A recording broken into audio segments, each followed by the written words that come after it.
Олжеке. Сайрыбектин үйүн тартып жаалдап аткандарга эмне жооп бересиң? Эмне деп жооп бермек элем эй. Китеп бетин ачпаган эл эми намыстанып калыптыр таланткачы. Карачы, Бишкекте канча тойканалар, канча мечиттер бар да. Зайырбектин жашоосу эмне болуп калыптыр? Зайырбектин замандаштары, үзөңгүлөштөрү ошону мууну бүт эле тамташка жетпей жүрөт эй. Кыргыздын жашоосу. Анан кур намыска келгенде тим эле алдына киши салбайт го. Таңыр. Анан куракыл үйрөткөн, намыстанып акынга күйгөн киши болуп аткандарчы. Бул жалпы замандаштарынын акыбалы да. Жазуучулар союзунун немеси жок отурат, зданиясы жок, карысыга батып. Анан ошо Зайырбектин көзү барында күйүп койбогондор. Жок дегенде көзү өткөндөн кийин үй бүлөсү калып атат жанагындай жашоодо. Жана райондо өзү заарканып жашап жүрдү. Эми Тамташ деген баягы Кыргызда бир түшүнүк бар да. Үңкүрдө болсо үйүм бар дегенчи.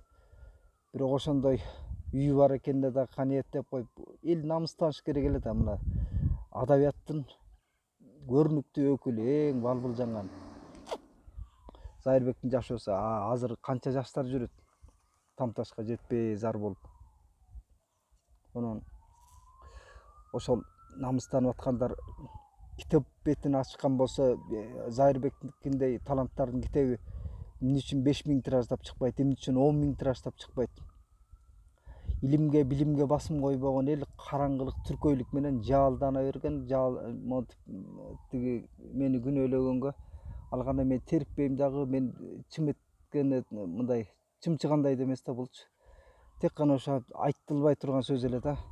Зээнгей Зайырбек ошолор бишчелик күйүп кетиппи жанында жүргөндөрчү жолчу. Күйгөндөн кече Зайырбектин ошол немесине, зыйнатына барганда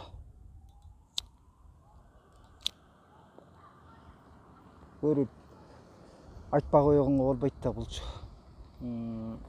Канча жердештер жүрөт, канча капчыктуулар жүрөт. Зайырбек ошондо күйүп батаңбыз райындар. Зайырбектин бир келип колун кысып койбогондор ошол өлгөндөн кийин жаалдап, тегеренип жүрүшөт. Элмирбек экөөнүн өлүмү ушул элдин тагдырына, келечегине күйүп жүрүп өлүштү да.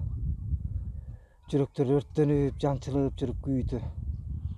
Ал акындын эле күйүтү эмес, элдин күйүтү.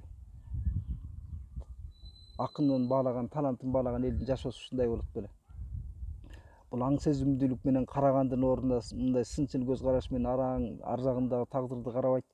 Анан эмоция менен момундай массанын мынтип жаалдап атканы табигый нерсе. Буга жөн эле мындай көндүм мамиле караш керек. Кыргыздын турмушу ошол кур намыс, эл эмне дейт деген бир суу кечпеген стереотип түшүнүктөрүнөн чыга албагандар ошо Зайырбектикин бир трагедия көрүп, мен аны бир табалап көргөзүп атыпмынбы? Мен ошол таланттын тагдырын кайталабайлы. Коом эгер андай талантты сүйсөк, көзү барында барктап даңазалап алалы да. Анан өлгөндөн кийин ал ошол тагдырынан жанагы бир күйүмүш эткендер ошол Зайырбектин көзү барында эмне деп жылуу сөз айтты экен, эмне деп бир тагдырына күйдү экен. Анан Зайырбектин себеби тагдыры мага белгилүү болчу. Ден соолугунан ажырап калганы андан бетер белгилүү болчу. Анан жалпы акын жазуучулар журтунун деги эле чыгармачыл чөйрөнүн жашоосу ошо Зайырбектики бул жөн символ да. Жүрөктөгү бороон дегенин метафора деп атпаймынбы? Акындын жүрөгүндөгү күйүт ошол кургуйга тарткан заманда өзү айтып калчу эле. Биз 90-жылдан кийин чыккандын баары жетимбиз депчи. Ошол жетим өзгөндүгүн өзү кескен таланттардын тагдыры бул. Солай.